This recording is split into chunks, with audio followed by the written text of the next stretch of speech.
So the difference between these two tabs that I've opened up is that one of them is signed in as Aaron from Storytell, and another one is an anonymous guest user.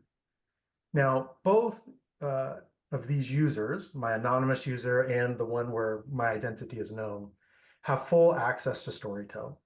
And it's our desire to keep it that way forever if we can. Of course, we do have concerns about cost and how many tokens might somebody burn as a free user, but those are problems for another day. As somebody who's never been to Storytell before arrives, we want the system to be ready for them and functional for them without the friction of having to register first. And so we can demonstrate that by just coming down here and saying, hello, how are you? And interacting with the model. And I'll go ahead and hit the submit button here. All right, well, so we're back to looking up at that one. Let me go back and since we're doing this live, it's always fun. Let's go back and try my authenticated user and see if we can reproduce that there. Hello. Okay, so maybe it's just for the anonymous users. We'll have to look at that.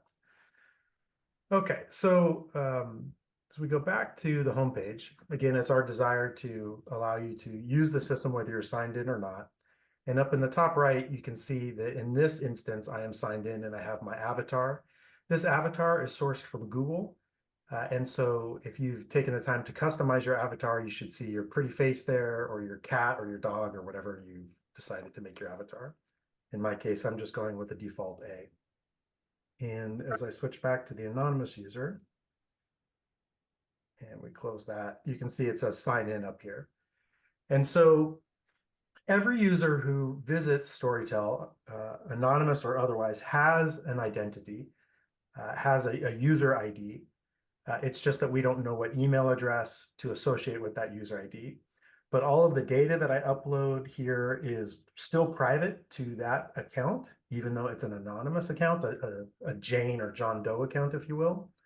But all of the privacy protections are still in place in that the content I uploaded cannot be shared with another anonymous user unless they use the sharing capabilities that are under development.